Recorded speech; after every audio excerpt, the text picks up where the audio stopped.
ಪಾದದ್ವಯಗಳಿಗೆ ಪಣವಟ್ಟಿದ್ದೇನೆ.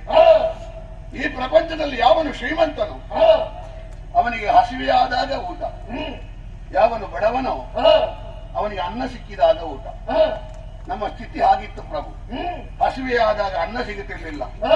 ಅನ್ನ ಸಿಗಬೇಕಾದ್ರೆ ಎಷ್ಟು ತತ್ವಾರ ಪಡಬೇಕಿತ್ತು, ಎಷ್ಟು ಹೋರಾಟ ಮಾಡಬೇಕಿತ್ತು. ಒಂದೊಂದು ತುತ್ತು ಅನ್ನದ ಬೆಲೆ ಏನು ಎನ್ನುವುದಾಗಿ ಆ ಹೋರಾಟ ಮಾಡಿದವರಿಗೆ ಮಾತ್ರ ಗೊತ್ತು.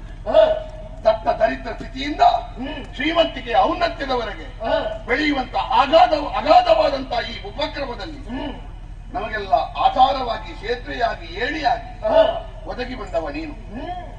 ಒಲೆ ಹತ್ತಿ ಉರಿದರೆ ನಿಲ್ಲಲಹುದು, ನೆಲ ಹತ್ತಿ ಉರಿದರೆ ನಿಲ್ಲಲಹುದೇ ಪ್ರಭು. ಯಾವನೊಬ್ಬ ಸಾಮಾನ್ಯ ರಕ್ಕಸ, ಯಾವನು ಹೆಣ ತಿನ್ನುವವ, ಯಾವನು ಅನಾಗರಿಕ, ಯಾವನು ಹುಳಿಹೆಂಡ ಕುಡಿಯುವವ ತಪ್ಪಿದ್ರೆ ಸರಿ ಮಾಡ್ಲಿಕ್ಕೆ ನೀನಿದ್ದಿ ಪ್ರಭು.